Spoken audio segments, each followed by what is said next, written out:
ndabaramukije ndabipfuriza umunsi mwiza, umunsi ugira 11 wo mu minsi 21, iminsi yo kubandanya twiyegerez'Imana n'ubwami bgayo.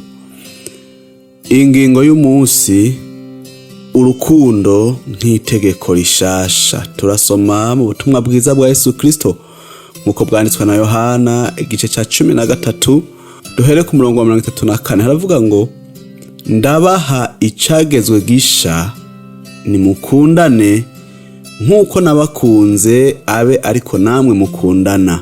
Nimwagiriranira urukundo, niho bose bazomenya ko muri abigishwa banje. Yesu Kristo yaduhaye itegeko rishasha ritandukanye n'andi yose. Si itegeko rishingiye ku mategeko ya kera gusa, ahubwo rishingiye ku rukundo rwiwe. Nkuko nabakunze bisigura urukundo rutitaho inyungu zarwo, urukundo rwiteguriye kubabarira, urukundo rutishura ikibi ku kindi, urukundo rwitanga.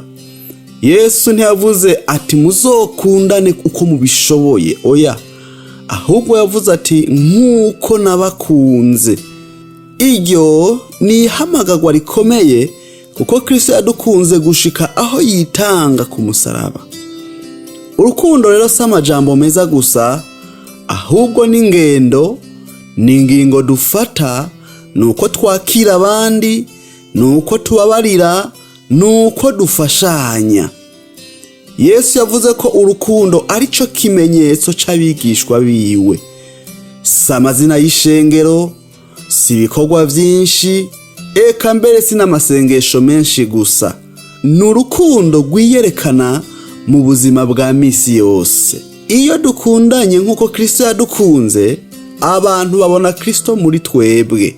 Turasabwa kwisuzuma ukavuga uti mbega nkunda abandi nkuko Kristo yankunze. Dusabwa guhitamwo kubabarira aho twababajwe. Dusabwa kwerekana urukundo mu bikorwa atari mu majambo gusa.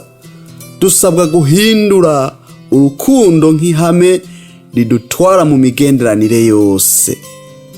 Saba umutima wuzuye urukundo rwa Kristo. Sengera gukira kw'imitima y'ababajwe n'urwanko canke inzigo. Senga kugira ngo urukundo rw'Imana rwigaragarize mu migenderanire yacu yose. Senga isengesho ryo kubabarira no gukira umutima. Sabira ishengero ngo rigire urukundo nk'urwa Kristo Yesu. Mwami Yesu Kristo, warakoze kudukunda urukundo rutagira akagero. Uno munsi ndagusaba unyigishe gukunda nkuko ukunda. Kura mu mutima wanje urwanko, inzigo n'ugukomantara. Nyuzuza urukundo rwawe rugaragarire mu majambo no mu bikorwa.